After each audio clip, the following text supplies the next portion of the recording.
El Salvador adotou a Bitcoin como moeda oficial do país. Já foi anunciado há alguns dias e provavelmente já viste aí por todo lado espalhado, inclusive na nossa rúbrica semanal de tecnologia Notícias J.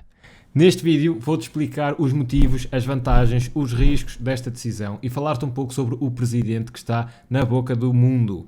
É um ditador ou um gênio?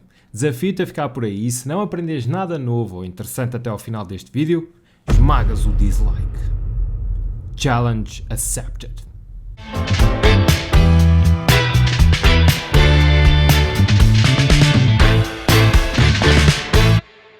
Bem, para entendermos a decisão do atual presidente El Salvador, Nayib Bukele, acho que é assim que se diz, Nayib Bukele. temos que conhecer um pouco da história e características atuais de El Salvador. É muito rápido. Tem quase 7 milhões de habitantes que têm um passado recente marcado com vários ditadores, corrupção, gangues, guerras civis e foi considerado em 2019 o país mais violento do mundo. Foi nesse ano que viu subir ao poder um jovem millennial com um discurso que prometia mudar a realidade corrupta e libertar a população das constantes guerrilhas dos gangues. Ao fim de 2 anos de governação, Bukele continua apoiado por mais de 80% da população, mas distanciado dos líderes e políticos do mundo. Este distanciamento é naturalmente motivado pelo medo de ter um líder tão popular num país que é historicamente instável e violento.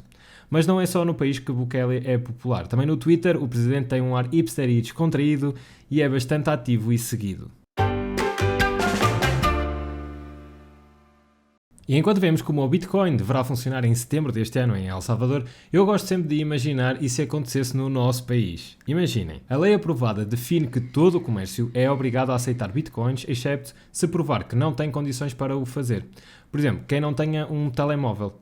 Para acelerar o sistema, a lei defende que o Estado vai financiar e desbloquear estas dificuldades, que é como quem diz dar telemóveis e internet. Todos os que tenham os meios para usar transações em bitcoins são obrigados a aceitar pagamentos em bitcoins. Isto pode parecer radical, mas não é, porque no ponto seguinte da mesma lei lê-se que, apesar de terem que aceitar bitcoins, os serviços e comércios podem optar por receber em dólares.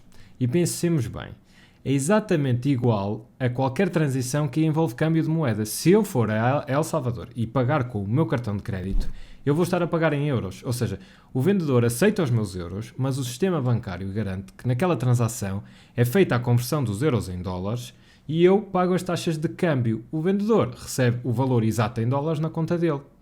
Com esta lei, se os vendedores decidirem receber apenas em dólares, enquanto comprador, eu estou a pagar em Bitcoin e a assumir a taxa de câmbio para o dólar.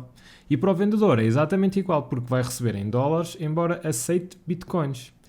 A moeda que aceita é uma, mas recebe noutra, e o comprador paga a conversão. Para suportar tudo isto, o governo criou uma wallet oficial onde vai disponibilizar 30 dólares em Bitcoins a todos os cidadãos no momento da criação da conta. Uma wallet é uma aplicação que gera os depósitos e transações das bitcoins. É como a tua app móvel do teu banco.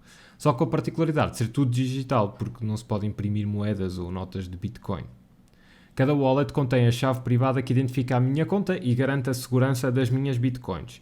No fundo é tudo aplicacional, é software. Os 30 dólares oferecidos pelo governo pretendem acelerar a 7 de setembro o arranque das transações locais nestas wallets. Cada wallet vai ter 2 contas, uma em dólares e outra em bitcoins. Para facilitar a leitura, as duas vão mostrar o valor corrente e o histórico de transações em dólares.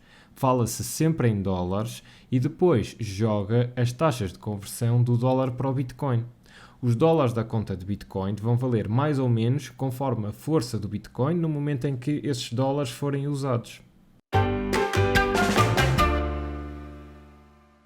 E vieram logo todos dizer que isto é um passo muito arrojado e uma completa irresponsabilidade de colocar a economia de um país em cima de uma moeda tão instável.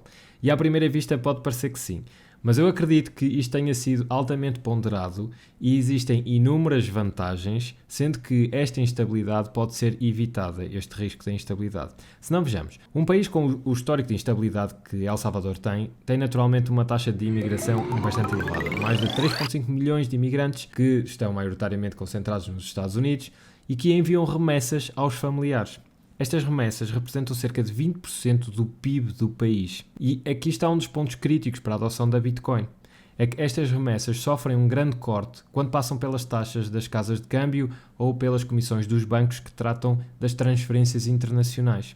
A Bitcoin acaba com estas taxas e comissões. Por outro lado, 70% da população de El Salvador nem sequer tem uma conta bancária, o que hoje é um entrave ao envio de mais dinheiro em remessas. Ora, basta um telemóvel e internet para transacionar criptomoedas a qualquer hora do dia, sem ter que ir para filas de bancos, sem ter montantes mínimos, e o dinheiro fica instantaneamente disponível no telemóvel de quem recebe. Imaginem que eu sou um imigrante com todas estas facilidades, facilmente faço um sacrifício e opto por não ir almoçar fora e os 10 euros que ia gastar enviam a um familiar que eu sei que está a precisar. Esse familiar recebe imediatamente o dinheiro a qualquer hora. No modelo tradicional, fazer uma transferência internacional de 10 euros é impensável.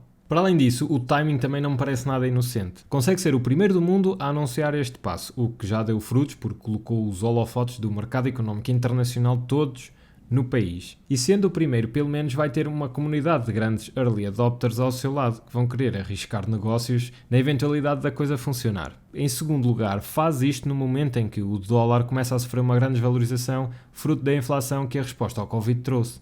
Os Estados Unidos parecem nunca aprender a lição e quando surge um aperto financeiro, vai de imprimir mais dólares para distribuírem ajudas. Sim, a curto prazo ajuda a evitar situações de extrema dificuldade, mas a médio e longo prazo, se eu tenho mais notas a circular, cada nota vale menos. E em 2020 foi o ano em que mais dólares se imprimiram. Foram impressos 21% da oferta monetária do dólar. Passou de 15 trilhões para quase 19. E agora vêm as consequências, com os analistas a alertar para uma queda do dólar que se acredita possa ir até aos 35%. Mas também com o Trump a gerir a pandemia, acho que isto nem no planeta Namek.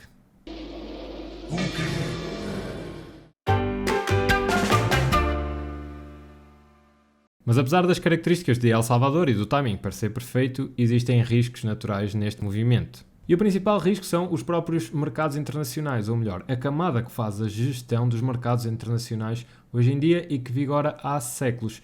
Bancos, corretoras, o sistema económico atual tem um medo gigante da transparência e da democratização que a Bitcoin pode trazer. Mas não são só as economias, os próprios governos têm nas moedas tradicionais uma ferramenta de controle que têm utilizado a seu belo prazer para esconder algumas asneiras de má gestão. É que quando alguma coisa corre realmente mal, imprime-se mais dinheiro para injetar naquele problema específico, que fica resolvido a curto prazo.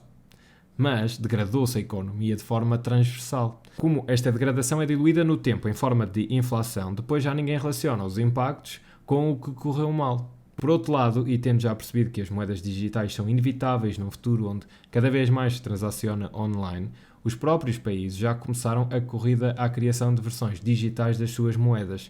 Uma autêntica corrida pelo poder, com clara vantagem neste momento para a China, que vai muito à frente já com o Yuan digital. Por isso, eu acredito que os maiores riscos serão bans ou regulamentações que as atuais potências mundiais ou o lobby do sistema económico possam fazer à Bitcoin, o que poderia deitar por terra toda a iniciativa de Bukele. Bom, e logo a seguir vem a evidente instabilidade da moeda. Se olharmos para o percurso que a valorização do Bitcoin tem tido nos últimos tempos, é uma autêntica montanha-russa. Mas, se pensarmos bem neste ponto e juntarmos ao que já vimos sobre a estratégia de El Salvador, esta instabilidade só será um possível problema se os El Salvadoranos receberem em Bitcoin, o que honestamente eu acho que nunca vai acontecer. Se acontecesse, o risco seria ter a população do país a acumular nas suas carteiras uma moeda que em 15 dias pode passar para metade do valor. Mas como disse, eu não acredito que isso aconteça, pelo menos para já, enquanto o Bitcoin não estabiliza. Acredito sim que internamente o próprio governo faça chegar aos comerciantes indicações para receberem sempre em dólares. E se assim for, a população estrangeira, os turistas ou os empresários, vão ter em El Salvador um ponto para gastar os bitcoins e serão esses investidores a suportar a diferença para o dólar no momento do pagamento. Os negócios locais recebem tudo em dólares, como até hoje, sem se exporem ao risco das variações da Bitcoin. Trata-se, portanto, de uma jogada segura que transforma El Salvador num local privilegiado do mundo para gastar bitcoins. Ou dito de outra forma, uma jogada segura que potencia a entrada de dinheiro estrangeiro no país no valor de 653 bilhões de dólares, que é o valor combinado de todo o mercado Bitcoin em maio deste ano. Bom, e muitos perguntam se Bukele será um gênio ou um ditador autoritário. Pelo acompanhamento que eu tenho feito do seu percurso, eu acredito que ele é os dois. Mas claro que esta distância é difícil avaliar. Mas reparem, num país com a violência de El Salvador é impossível conseguir-se alguma coisa se não se tiver uma personalidade e comportamento autoritário. Foi por aqui que Bukele começou. Confrontou os gangues armados do país que constantemente matam e sequestram. Paren de matar ya, ahorita, en este momento, no mañana, ya. Paren de matar ahorita o volvemos a ponerle emergencia en penales. Y esta vez no lo vamos a sacar, lo metemos a ley o no lo sacamos. Mas sem dúvida que Bukele é um presidente diferente e com ideias revolucionárias para o país. E vai ser muito interessante acompanhar a evolução de El Salvador nos próximos anos. Na apresentação do seu plano de governação, as surpresas começaram com a organização dos gabinetes do Estado. Bukele aplicou no seu governo os princípios das metodologias Agile que tantas empresas estão a praticar. Acabou com o formato ministerial tradicional, como aquele que temos em Portugal, com ministros da Saúde, das Finanças, do Turismo, da Educação, e criou squads multidisciplinares orientadas aos grandes projetos nacionais. Todas as squads reportam a ele. Depois, dividiu o país em dois claros segmentos.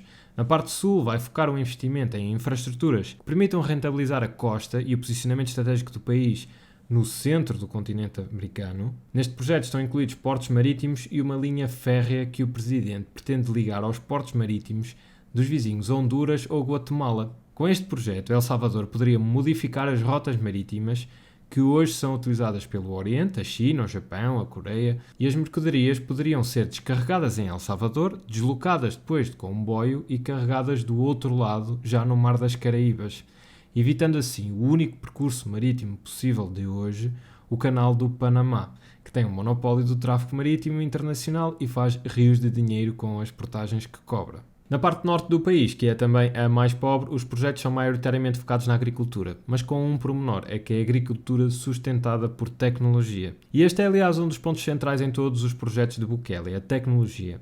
Pela tecnologia, passam iniciativas como digitalizar todos os bens, transações e investimentos do Estado para mitigar a corrupção. Criar uma rede de dados central que mostre em tempo real KPIs importantes do sistema de saúde, como a folga de capacidade de doentes nos hospitais, ou do sistema de infraestruturas, como o estado de degradação das estradas. E só assim, diz Bukele, terá a transparência para terminar com a corrupção crónica do país e a agilidade para rapidamente identificar e responder a crises. Eu tendo a concordar. Bom, são certamente propostas ambiciosas as deste presidente, e o que é certo é que ele pelo menos já conseguiu colocar os olhos do mundo no seu país. No que a Bitcoin diz respeito, resta-nos esperar pelo dia 7 de setembro para ver se o plano funciona. A minha análise fica por aqui. Se este vídeo acrescentou alguma coisa, esmaga o like, subscreve, é a tua forma de me ajudar a continuar com este projeto de YouTube. Muito obrigado. E desafio a desafio, se não gostaste, achas que não acrescentou nada, então esmaga o dislike. De uma forma ou de outra, eu espero ver-te no próximo vídeo. Tchau!